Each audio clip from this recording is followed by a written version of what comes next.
Por la señal de la Santa Cruz de nuestros enemigos, líbranos, Señor, Dios nuestro. En el nombre del Padre, y del Hijo, y del Espíritu Santo. Amén. Señor mío y Dios mío, creo firmemente que estás aquí, que me ves, que me oyes. Te adoro con profunda reverencia. Te pido perdón de mis pecados y gracia para hacer con fruto este rato de oración. Madre mía Inmaculada, San José, mi Padre y Señor, Ángel de mi guarda, interceded por mí. Continuamos considerando las verdades eternas, de acuerdo con la invitación que la Iglesia nos hace en el mes de noviembre. Ya hemos meditado la ineluctable realidad de la muerte, con ocasión de la conmemoración de todos los fieles difuntos, el segundo día del mes. En la semana 32 consideramos la esperanza del cielo, partiendo del diálogo de Jesús con los saduceos acerca de la resurrección de los muertos, cuando el maestro aclaró que el Señor no es Dios de muertos, sino de vivos. Una semana más tarde, lo que vamos a meditar hoy, la liturgia nos presenta un evento que vendrá al final de los tiempos, el juicio final.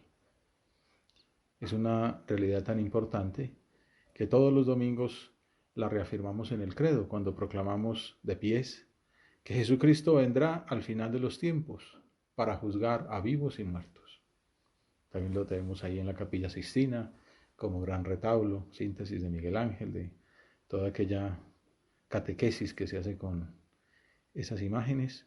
Benedicto XVI, acudiendo a la proclamación del credo, señala que esta costumbre, ya desde los primeros tiempos, muestra cómo la perspectiva del juicio influía en los cristianos, que en la misa decían cada 8 días, creo que Jesucristo vendrá al final de los tiempos para juzgar a vivos y muertos. La perspectiva del juicio influía. También en su vida diaria, como criterio para ordenar la vida presente, como llamada a su conciencia y al mismo tiempo como esperanza en la justicia de Dios. En esa misma línea vamos a hacer nuestra oración. Por esa razón, la primera lectura del domingo 33 ofrece un testimonio del profeta Malaquías sobre el juicio y los diversos destinos que tienen los pecadores y los santos. Llega el día, ardiente como un horno, dice el profeta, en el que todos los orgullosos y malhechores serán como paja. Pero vosotros, los que teméis mi nombre, seréis iluminados por un sol de justicia. El catecismo enseña que Jesús anunció en su predicación este juicio del último día, en la línea de los profetas, cuando en aquella ocasión, al final de los tiempos, se pondrán a la luz la conducta de cada uno y el secreto de los corazones. Por eso también, cuando se habla del juicio, se considera también el tema de la sinceridad, porque ahí se sabrá toda la verdad. Es un tema de amplia discusión contemporánea. Joseph Ratzinger dice que su principal obra teológica es un libro que se llama así, Eclesiología, un volumen que formaba parte de una enciclopedia de teología. Ya después no pudo seguir escribiendo más volúmenes para esa enciclopedia porque fue nombrado obispo. Pero como que se vio forzado a hacer un texto más o menos resumido, le quedó muy redondo, también porque era obra de madurez teológica. Y él dice que es su obra maestra, ¿no? O su obra cumbre, al menos como teólogo. Ya uno después de viejo diría que el Jesús de Nazaret que escribió como papa, pues es también con lo que corona toda su producción. Ahora está haciendo las obras completas. Pero aquella escatología, ¿por qué sería tan importante? Quizá porque las controversias en las que se vio envuelta permitieron aclarar las consecuencias antropológicas de esta doctrina. A Ratzinger lo acusaron de platónico, etcétera. Es interesante leerlo, al menos leer los prefacios, porque la obra está escrita, tiene un prefacio más reciente, incluso como recién elegido papa o alrededor de esa época, ¿no? Hay un prefacio y un epílogo que dan luz como de lo que hay detrás las controversias en las que se vio envuelto. Y que por esas controversias ayudaron a ver si la iglesia tenía derecho, ¿no?, a hablar de alma y cuerpo, si eso eran robos platónicos que entonces alteraban la doctrina, la revelación. Ahí queda la tarea para que estudien, que es muy interesante. Pero bueno, por si no les da mucho tiempo, les hago un pequeño resumen. El sedimento de esas disquisiciones queda resumido en el número 205 del Compendio del Catecismo, que lideró precisamente el cardenal Ratzinger y luego presentó el Papa Benedicto, es decir, la misma persona. Y en el número 205 responde a la pregunta: ¿qué sucede con la muerte a nuestro cuerpo y a nuestra alma?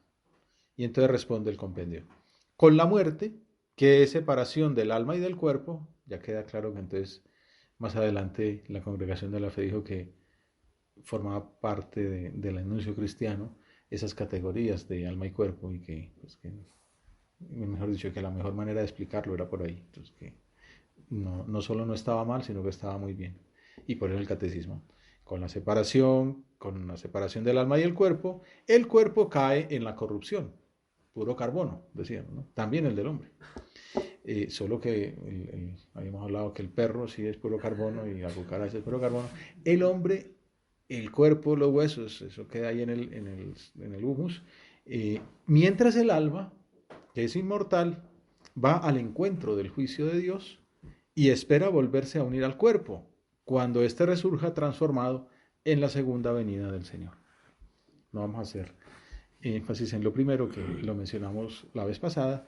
Vamos a entrar ahora en el tema de la realidad del juicio, que sigue a la muerte, y que es otra de las verdades eternas que conviene meditar con frecuencia para iluminar nuestro caminar terreno. Saber que vamos a dar cuenta del uso que hicimos de los talentos que se nos dio, en concreto el talento de la vida. Estos días he estado leyendo, pues, alrededor de estos temas, el testamento que escribió Juan Pablo II, o los testamentos. Él, en los retiros espirituales de cada año, revisaba sus apuntes antiguos y ahí tenía un testamento. Y entonces pone uno recién elegido papa y otro dice: bueno, lo que dije en el 80, pues añado tal cosa, o agrego tal cosa, o donde digo que mis hermanos tal, ellos son fulanito y tal. Y entonces, muy interesante, en el retiro gastaba tiempo a pensar en el juicio. Y uno de los puntos que dice es ese, como pidiendo ayuda para estar a la altura del ministerio que Dios le dio, de la vocación que le entregó. Decir, bueno, yo el día del juicio me voy a presentar delante de Jesús y me va a decir: bueno, yo te di esta misión en la tierra, ¿cómo la cumpliste?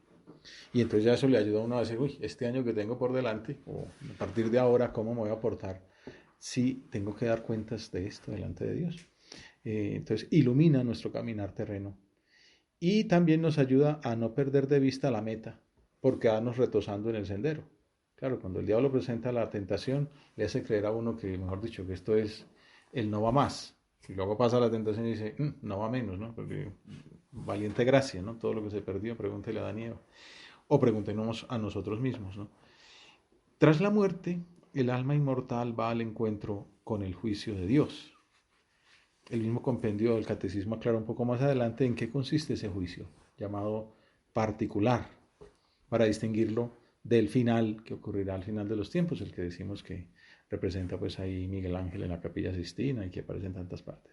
Pero el juicio particular es, dice el catecismo, el juicio de retribución inmediata, que en el momento de la muerte cada uno recibe de Dios en su alma inmortal. Hay varias citas en la Biblia que si lo muestran. Por ejemplo, en la carta a los Hebreos 9:27 se dice: está establecido que todos los hombres han de morir y que después de la muerte viene el juicio. Más claro no canta un gallo. Después de la muerte hay un juicio de retribución inmediata. Una retribución que en el momento de la muerte cada uno recibe de Dios en su alma inmortal, en relación con su fe y con sus obras. Interesante, ¿no?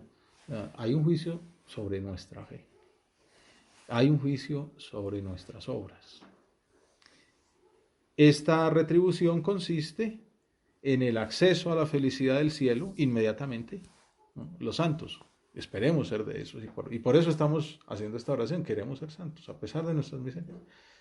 Que el día del juicio el Señor diga: entra en el gozo de tu Señor, pasa al cielo. Inmediatamente, o después de una adecuada purificación, que ese es el purgatorio. O bien, la retribución inmediata es acceso a la felicidad del cielo inmediatamente después de la purificación, o bien condenación eterna del infierno. También está. Si uno no quiere salvarse, Dios no lo obliga, como algunos profesores dicen eso, ¿no? Y usted es muy duro, y yo no, pues si alguien no quiere ganar, pues tampoco le voy a regalar, ¿no? Pues si se empeña en perder, pierde. A otros que les gusta que pierdan, pero bueno, otros queremos que gane, pero si una persona no va a clase, no quiere, no estudia para los exámenes, los pierde, pues bueno, si lo que querías era ahondar en esta materia y verla varias veces, pues se te da la ocasión. Igual pues un poco, si libremente no te quieres salvar, tampoco te puedo obligar, ¿no? Y eso consiste en el infierno, en la separación eterna de Dios. De eso hablaremos en otra ocasión.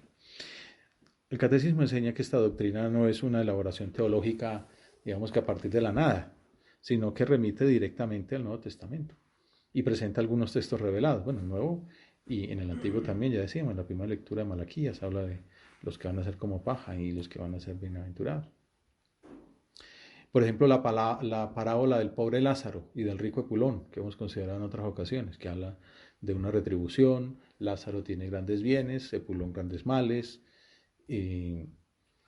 La palabra de Cristo en la cruz al buen ladrón: apiádate de mí cuando llegues en tu reino, esta misma tarde estarás conmigo en el paraíso. Digo, es una cosa tan sencilla, con eso ya queda claro. Si esta misma tarde estarás conmigo en el paraíso, quiere decir que una pena de muere va para el paraíso, o para el purgatorio, o para el infierno. Pues bueno, hay centenares de que si no, que eso no es así, pero basta con leer el Evangelio con un poquito de sencillez y queda muy claro, ¿no? Y hay otros textos en el Nuevo Testamento, en la carta a los Corintios, Filipenses, Hebreos, que ya mencioné, que hablan de un destino último del alma, que puede ser diferente para unos y para otros. Y como para cerrar con broche de oro estas enseñanzas, el Catecismo cita las hermosas palabras de San Juan de la Cruz: a la tarde te examinarán en el amor. Hablamos del examen en fe y en obras, pero sobre todo examen en amor. A mí me gusta imaginármelo, hemos mencionado otras ocasiones, como ese paseo que tiene Jesús con Pedro por la playa. Dice: Pedro, ven acá, vamos a caminar, ¿me amas? Ese es el juicio, ¿me amas? Y entonces uno dirá: Señor, sí, claro que te amo. Bueno, pues apaciéntame eso. ¿Me amas otra vez? ¿Me amas? Y ya termina llorando Pedro y respondiendo como respondemos nosotros en la confesión: Señor, tú lo sabes todo, tú sabes que te amo. Es un poco esa es la mejor manera de representarnos el juicio. Hay un autor novelista contemporáneo que dice que uno no responde con palabras, sino con los hechos, ¿no? Con la vida. ¿Sí? Entonces, por eso Pedro llora, dice: pues tú sabes que te amo, te seguí, te alojaste en mi casa, fui tu discípulo, fui el capo de los discípulos, el que la piedra, y también te traicioné 3 veces. Pues tú lo sabes todo, tú sabes cuánto te amo. Y Señor dice: bueno, sí, todo lo sé y apacienta mis corderos, ¿no? Eres el Papa. Un poco ese es el juicio, ¿no? No hay: Señor, tú lo sabes todo, tú sabes que te amo, y entonces entra en el gozo de tu Señor. Has sido muy miserable, pero bueno, rezabas mucho a la Virgen y ella aquí está intercediendo por ti. O bueno, hiciste tantas obras de caridad, tenías tanta fe, se te perdona porque mucho has amado. Entra en el gozo de tu Señor. Esperemos que así sea, ¿no? Lo que le pedimos al Señor en la oración. Entonces esto nos sirve pensar en ese juicio para decir: Dios mío, qué bueno que esa fuera nuestra historia, ¿no? San José María decía: saltarse del purgatorio a la torera. Como que te toca purgatorio, pero pegarse un brinco y entrar al cielo ahí, aunque sea ahí por dejando pelo en el alambrado, pero que lleguemos al cielo de una, ¿no? Inmediatamente. Bueno, estas enseñanzas pueden servirnos para sacar varias consecuencias, como ya hemos ido sacando. En primer lugar, relativizar los bienes y los placeres terrenales, que en sí mismos no son malos. Todas las realidades humanas son ocasión de encuentro con Dios, pero que tampoco son definitivos. En estos días leíamos a los macabeos también, ¿no? Hombre, pues si echas aquí incienso, te doy plata, te nombro cortesano y tal. Si no, te corto la lengua. Y pues córtela para lo que dura, ¿no? Bueno, es ayuda a vivir, así mueren todos, ¿no? Los 7, ¿no? Bueno, pues no es que dijera así como acabo de decir yo, dice de otra manera más elegante. Pero sí, nos ayuda a valorar los bienes terrenales, la vida, de otra manera. Hay unas palabras de la epístola a los Hebreos que le llamaban mucho la atención a San José María. Aquí no tenemos ciudad permanente. Somos peregrinos, como dice la canción de iglesia. Somos peregrinos que vamos hacia el cielo. Santa Teresa decía que esta vida en la tierra es una mala noche en una mala posada. No me acuerdo algunos paseos así que mal nos dormimos aquella noche y tal. Pero bueno, fue una noche y después así será el cielo. Es decir, uy, fueron duritos esos 80 años, pero bueno, ¿qué es eso para la eternidad? Al lado de Dios. Aquí no tenemos ciudad permanente, dice el autor de la epístola a los Hebreos. Y con base en estas palabras predicaba el fundador del Opus Dei. Soltemos ya todas las amarras. Uno tiene amarras, ¿no? Afectos, tendencias, caprichos, amarras, cosas que lo atenazan aquí a la tierra. Soltémoslas. Preparémonos de continuo para ese paso que nos llevará a la presencia eterna de la Trinidad Santísima. Es una manera de entender qué amarras vale la pena tener. Pues amarras que permanezcan en el cielo. Pues el amor a las almas, el deseo de servir, la amistad, el cariño, los cariños santos que permanecen en el cielo. Y uno se va para el cielo y sigue queriendo a esas personas. Bueno, entonces, pues claro, querámoslas aquí. Sí, pero si son cariños que no pasarían ese filtro. Por eso también decía que amar a las almas en el corazón de Jesús. Entonces, pues, lo que no pasa por el corazón de Jesús, pues hay que purificarlo, pero lo que como que no entra por ahí, hay que soltarlo, prepararse para ese paso que nos llevará a la presencia eterna en la Trinidad, que es la verdad, la felicidad. Entonces, relativizar bienes y placeres. En segundo término, hemos de valorar más, por tanto, los bienes eternos, que son los que valen la pena. En concreto, las obras que no perecen. Ya ha salido en el catecismo. Aquí, me adelanto, el Papa Francisco lo insiste mucho, que hay que darse cuenta que el juicio es el capítulo 25 de San Mateo, las obras de misericordia. Tuve hambre y me diste de comer, tuve sed y me diste de beber, estuve desnudo y me vestiste, estaba en la cárcel, en el hospital y viniste a verme. Las obras de amor, corporales, espirituales, esa es el cariño, ¿no? ¿Me has amado? Pues, pues no sé, Señor, yo supongo que sí, ¿no? Pero me acuerdo cuando estuviste en la cárcel, me acuerdo cuando estuviste visitando enfermos, me acuerdo cuando diste catequesis a unos niños pobres, me acuerdo cuando diste una limosna, me acuerdo cuando le explicaste cálculo al paquete que no entendía nada, me acuerdo cuando hiciste un mandado, me acuerdo, entra en el gozo de tu Señor y uy, menos mal tenía esas cosas ahí en mi favor. Bueno, pues San Gregorio Magno comenta las palabras del apóstol Santiago, mirad que el juez está a la puerta. Y entonces dice San Gregorio, ved cómo va pasando todo cuanto hacéis cada día. Queráis o no, os aproximáis más al juicio. El tiempo no perdona. ¿Por qué pues amar lo que se ha de abandonar? Soltemos las amarras, ¿no? ¿Por qué no prestar más atención al fin a donde se ha de llegar? Lo importante es el fin, no los medios. Y entonces, en esta línea el Papa Francisco le explicaba a unos curitas el juicio particular en una audiencia, tomando como ejemplo la parábola del buen samaritano. Y decía, hablando de las obras de caridad, y ese samaritano que se fija en el apaleado, ¿no? Y aquellos otros judíos, representantes de la ley, sacerdotes, que no se fijaron en aquel hombre a punto de morir. Y entonces acordaba una frase que le gustaba mucho predicar al Papa Francisco cuando era obispo, era, no tengas vergüenza de la carne de tu hermano. La carne del pobre, la carne del débil, la carne del enfermo, la carne del anciano, la carne del encarcelado. Al final, decía, seremos juzgados sobre cómo nos supimos acercar a toda carne. Esto es Isaías. No te avergüences de la carne de tu hermano. Y por eso dice lo de dar limosna mirando a los ojos, sonriendo, y preguntando el nombre. Hacernos prójimo, la proximidad, la cercanía, hacernos cercanos a la carne del hermano. El sacerdote y el levita que pasaron antes que el buen samaritano no se supieron acercar a esa persona maltratada por los bandidos. Su corazón estaba cerrado. Tal vez el sacerdote miró el reloj y dijo, tengo que ir a misa, no puedo llegar tarde a misa. Y se marchó. Justificaciones. ¿Cuántas veces nos justificamos para dar vueltas alrededor del problema o de la persona? El otro, el levita, el doctor de la ley, el abogado, dijo, no puedo porque si hago esto mañana tendré que ir como testigo y perderé tiempo. o se puede contaminar porque de pronto está muerto y me contamino y no puedo servir a Dios. Y no, servir a Dios era atender a esta persona. Las excusas. Tenían el corazón cerrado. Pero el corazón cerrado se justifica siempre por lo que no hace. En cambio, el samaritano, Benedicto XVI también lo medita diciendo que hay que tener un corazón que ve. El samaritano tiene un corazón que ve. Y es lo que le preguntan a uno el día del juicio. ¿Tuviste un corazón que veía? ¿Estabas abierto a amar? ¿Me amaste en mis hermanos más pequeños? El samaritano abrió su corazón, se dejó conmover en las entrañas, que es un poquito la explicación de lo que es misericordia. Y ese movimiento interior se tradujo en acción práctica, en una acción concreta y eficaz para ayudar a esa persona.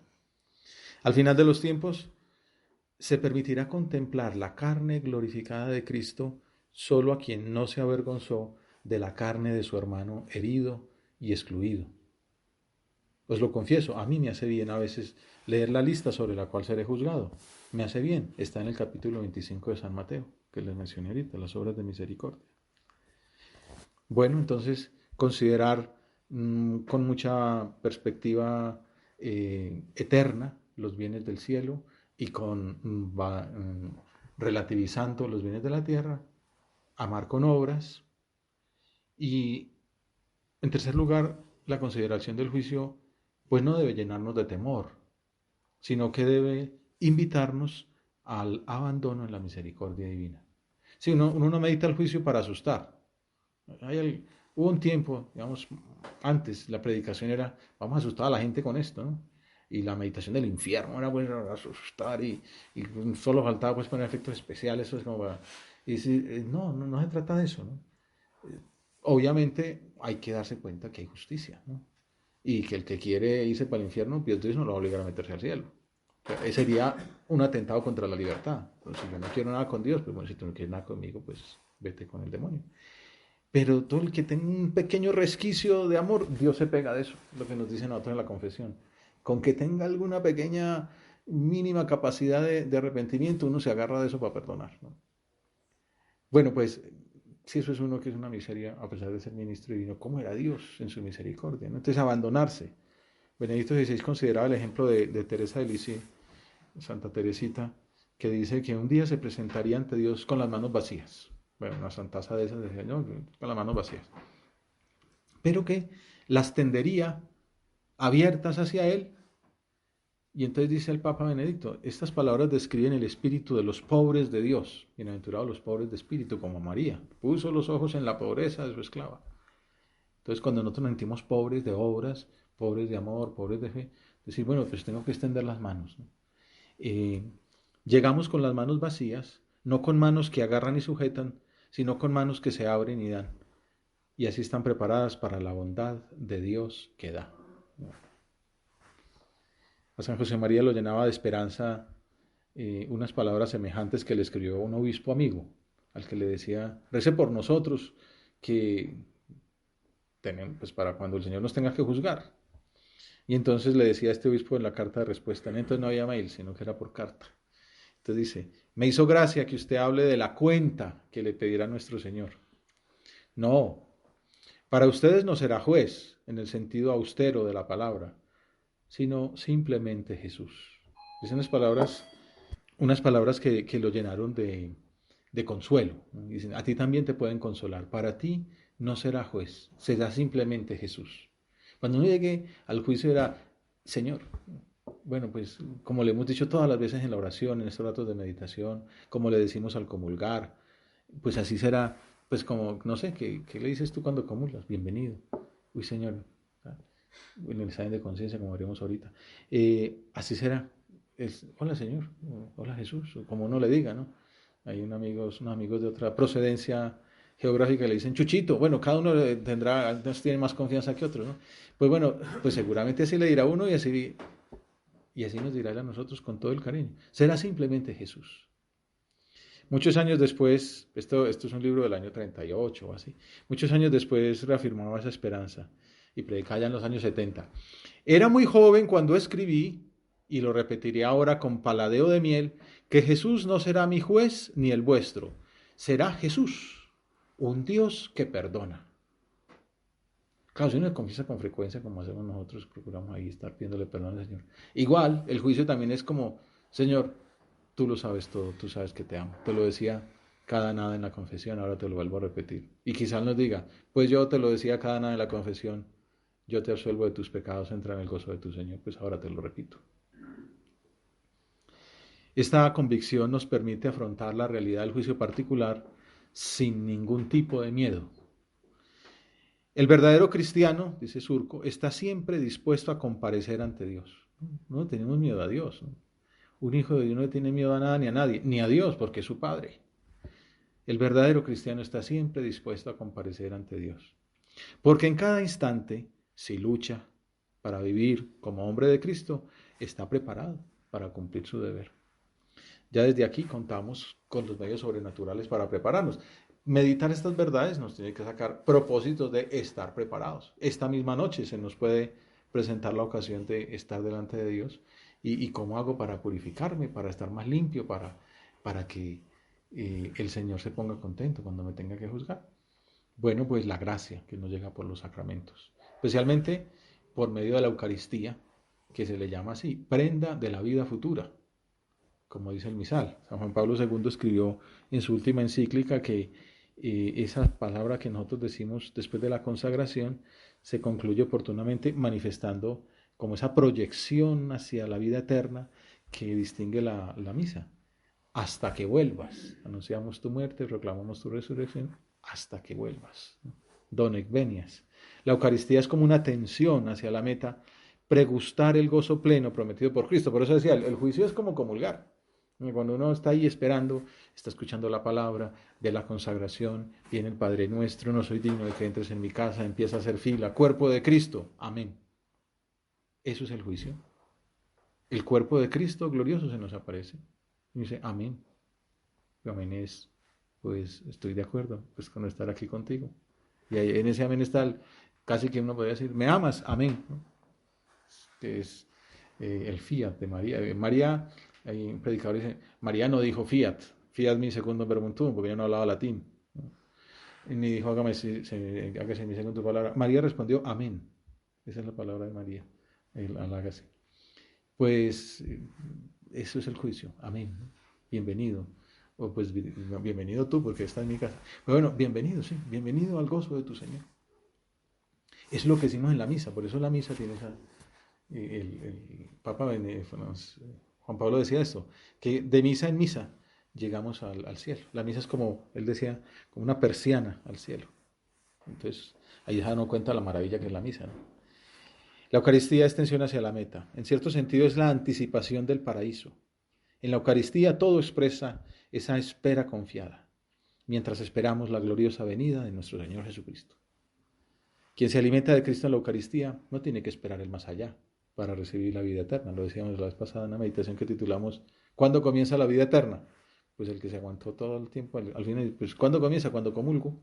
Es lo que acaba de decir. La posee ya en la tierra como primicia de la plenitud futura que abarcará al hombre en su totalidad.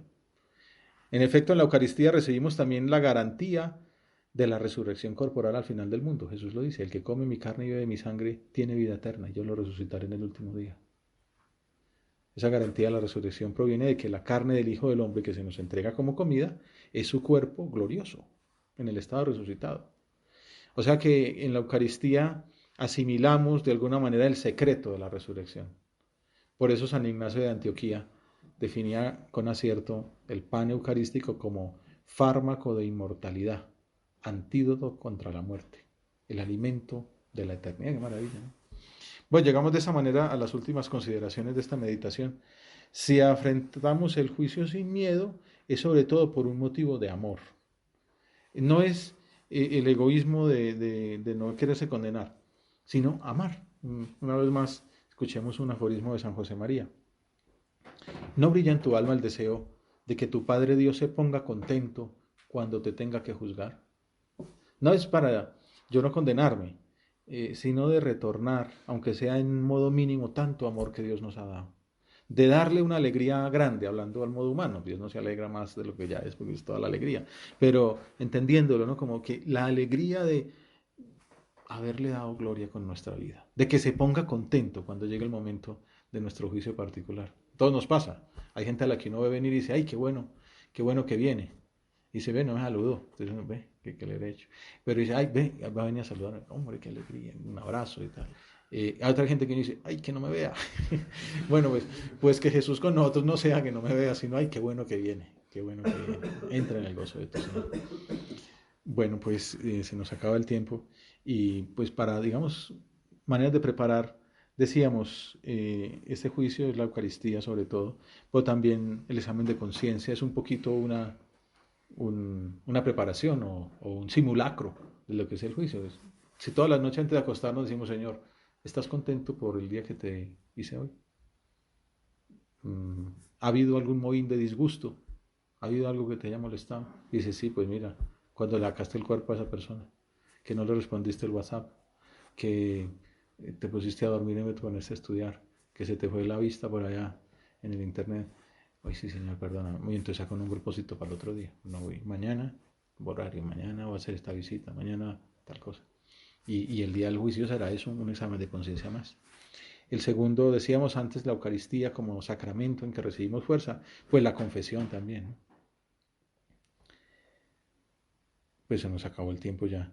Y entonces, lo de la confesión, para no dejarlo pasar, porque es muy importante, dice el catecismo, que es como una especie de anticipar el juicio. Porque es ahora en esta vida cuando se nos ofrece la elección entre vida y muerte, y solo por el camino de la conversión podemos entrar en el reino del que nos aparta el pecado grave. Convirtiéndose a Cristo por la penitencia y la fe, el pecador pasa de la muerte a la vida y, como dice San Juan, no incurre en juicio. Cuando era todavía obispo en Alemania, Joseph Ratzinger predicó en la celebración de los 80 años de un sacerdote. Entonces, pues ya el sacerdote está bastante viejito, ¿no? Y dijo, entre otras cosas, lo siguiente, o sea, una ocasión ya de hablar de la vida eterna. Quien está con María puede seguir mirando adelante en los últimos días de la vida. No necesita volver la vista atrás con nostalgia, como el plan todo tiempo pasado fue mejor, porque el panorama que tiene por delante le puede resultar limitado, no. La Virgen, que pasó incólume por la muerte, nos muestra la vida en toda su integridad, que es continuamente y cada vez más futuro. Estemos aquí o allá, dice Pablo, es decir, de un lado u otro de la muerte, eso no es lo decisivo, sino lo importante es que estemos con Jesús. Entonces, si estamos con Jesús, estamos vivos. Si estamos con el diablo, estamos muertos, somos como zombies, el pecado nos mata. Entonces, como esos zombies ahí, esas películas tan horribles. En cambio, estar con Jesús es estar vivo, aquí o allá.